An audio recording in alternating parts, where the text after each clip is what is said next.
ಪ್ರೀತಿಯ ದ್ವಿತೀಯ P U C ವಿದ್ಯಾರ್ಥಿಗಳೇ, ಎಲ್ಲರಿಗೂ ಕೂಡ ಮತ್ತೊಮ್ಮೆ ನಮ್ಮ ಯೂಟ್ಯೂಬ್ ಚಾನಲ್ಗೆ ಸ್ವಾಗತ. ಸಂತೋಷದ ಸುದ್ದಿ, ಬಹಳ ಬದಲಾವಣೆ ಆಗಿದೆ. ಇವತ್ತಂತೂ ರಿಸಲ್ಟ್ ನಿಮ್ಮ ಕೈಗೆ ಸಿಗಲ್ಲ, ನಾಳೆ ಸಂಜೆ ಸಿಗುತ್ತೆ ಅಂತ ಬಹಳ ಸುದ್ದಿಗೋಷ್ಠಿ ಅದು ಇದು ಅಂತ ಎಲ್ಲ ಕಡೆ ಪ್ರಚಾರವಾಗಿತ್ತು.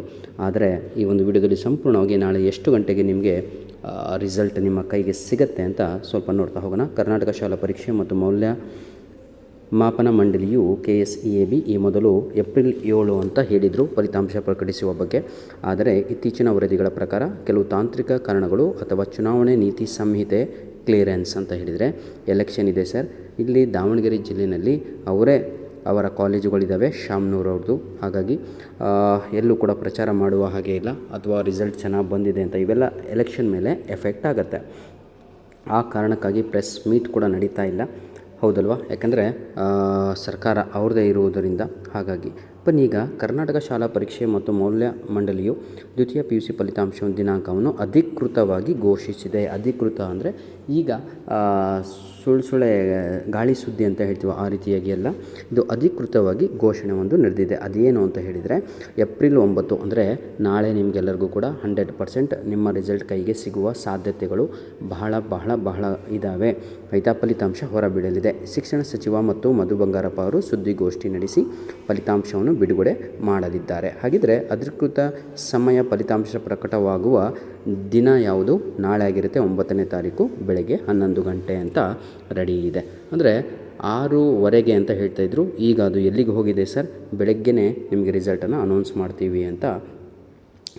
ಬೆಳಗ್ಗೆ ಅಂದರೆ ನಾಳೆ ಬೆಳಗ್ಗೆ 11 ಗಂಟೆಯಿಂದ ನಿಮಗೆ ವೆಬ್ಸೈಟಲ್ಲಿ ಲಿಂಕ್ಗಳು ಲಭ್ಯವಾಗ್ತವೆ. ಹಾಗಿದ್ರೆ ಯಾವ ವೆಬ್ಸೈಟಲ್ಲಿ ಹೋಗ್ಬಿಟ್ಟು ತಾವುಗಳು ಅದನ್ನು ನಿಮ್ಮ ಒಂದು ರಿಸಲ್ಟನ್ನು ಚೆಕ್ ಮಾಡ್ಕೋಬೇಕು.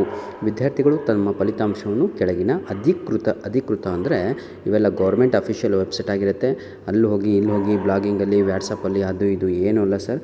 ತಾವುಗಳು ಈಸಿಯಾಗಿ ತಮ್ಮ ಒಂದು ಏನಂತೀರ, ತಾವುಗಳು ಗೂಗಲಲ್ಲಿ ಈ ರೀತಿಯಾಗಿ ಟೈಪ್ ಮಾಡಿದರೆ ಸಾಕು, KAR results.nic.in ಅಂತ ಕ್ಲಿಕ್ ಮಾಡಬೇಕು. ಆವಾಗ ತಮಗೆಲ್ಲರಿಗೂ ಕೂಡ 2026 ಎಕ್ಸಾಮ್ 1 ಸೆಕೆಂಡ್ ಇಯರ್ PUC ಅಂತ ತೋರಿಸಿದರೆ ಲಿಂಕ್ ರೆಡಿ ಇದೆ ಅಂತ. 2025 ಅಂತ ತೋರಿಸ್ತಾ ಇದ್ದರೆ ಅದು ಓಲ್ಡ್ ಲಿಂಕ್ ಅಂತ ನೆನ್ಪಿಟ್ಕೊಳ್ಳಿ. ಆ ಲಿಂಕಲ್ಲಿ ಬ್ಯುಸಿಯಾಗಿ ಬರ್ತಾಯಿದ್ರೆ ಸರ್ವರು, ತಾವುಗಳು ಈ ಒಂದು ವೆಬ್ಸೈಟನ್ನು ಕೂಡ ಯೂಸ್ ಮಾಡ್ಬೋದು. ಎರಡೂ ಲಿಂಕನ್ನು ಕೂಡ ನಾನು ಇದೇ ವಿಡಿಯೋದ ಡಿಸ್ಕ್ರಿಪ್ಷನ್ ಬಾಕ್ಸಿನ ಕೆಳಗಡೆ ನೀಡಿರ್ತೇನೆ. ಹಾಗಿದ್ರೆ ಮೇಲೆ ತಿಳಿಸಿದ ಯಾವುದಾದ್ರೂ ಒಂದು ವೆಬ್ಸೈಟ್ನಲ್ಲಿ ಭೇಟಿ ನೀಡಿ, ಅಂದರೆ ಕ್ಲಿಕ್ ಮಾಡಿಕೊಂಡು ಎಂಟ್ರಿಯನ್ನು ಪಡೆಯಿರಿ. Second year PUC exam 1 result 2026 ಅಂತ ಈ ರೀತಿಯಾಗಿ ಬ್ಲೂ ಕಲರಲ್ಲಿ ಅಥವಾ ರೆಡ್ ಇಂಕಲ್ಲಿ ಬ್ಲಿಂಕ್ ಆಗ್ತಾ ಇರುತ್ತೆ. ಈ ರೀತಿಯಾಗಿ ನಿಮಗೆ ಕಂಡ್ರೆ ರಿಸಲ್ಟ್ ರೆಡಿ ಇದೆ, ತಾವುಗಳು ಚೆಕ್ ಮಾಡಿಕೊಳ್ಳಬಹುದು ಅಂತ ಅರ್ಥ ಆಗುತ್ತಲ್ವ ಎಲ್ಲರಿಗೂ? ಈ ಜಾಗದಲ್ಲಿ 2025 ಅಂತ ಇದ್ದರೆ ಅದು ಲಾಸ್ಟ್ ಇಯರ್ ರಿಸಲ್ಟು ಅಂತ ಇಷ್ಟು ತಲೆಯಲ್ಲಿ ಇಟ್ಕೊಳ್ಳಿ. ನಿಮ್ಮ ನೋಂದಣಿ ಸಂಖ್ಯೆ, ಹಾಗಿದ್ರೆ ಏನೆಲ್ಲ ಬೇಕು ಅಂತ ನೆನ್ನೆನೇ ಹೇಳಿದ್ದೀನಿ. ನಿಮ್ಮ ಒಂದು ರಿಜಿಸ್ಟರ್ ನಂಬರ್ ಇಟ್ಕೊಳ್ಳಿ. ಅದನ್ನು ರಿಜಿಸ್ಟರ್ ನಂಬರ್ ಎಂಟ್ರಿ ಮಾಡಿಬಿಟ್ಟು ಕೆಳಗಡೆ ನಿಮ್ಮ ಕಾಂಬಿನೇಷನ್ ಯಾವುದು ಅಂತ ಕೇಳುತ್ತೆ, ಆರ್ಟ್ಸೋ ಸೈನ್ಸೋ ಕಾಮರ್ಸ್ ಅಂತ. ಅಲ್ಲಿ ಕ್ಲಿಕ್ ಮಾಡಿ ಸೆಲೆಕ್ಟ್ ಮಾಡಿ ಸಬ್ಮಿಟ್ ಬಟನ್ ಒತ್ತಿದರೆ ಸಾಕು, ನಿಮ್ಮ ರಿಸಲ್ಟು ಶೀಟ್ ರೆಡಿ ಆಗುತ್ತೆ. ಅಂದರೆ ಮಾರ್ಕ್ಸ್ ಕಾರ್ಡ್ ರೆಡಿಯಾಗಿ ನಿಮ್ಮ ಕೈಗೆ ಸಿಗುತ್ತೆ. ಧನ್ಯವಾದಗಳು ವಿದ್ಯಾರ್ಥಿಗಳೇ. God bless you all the best ಎಲ್ಲರಿಗೂ.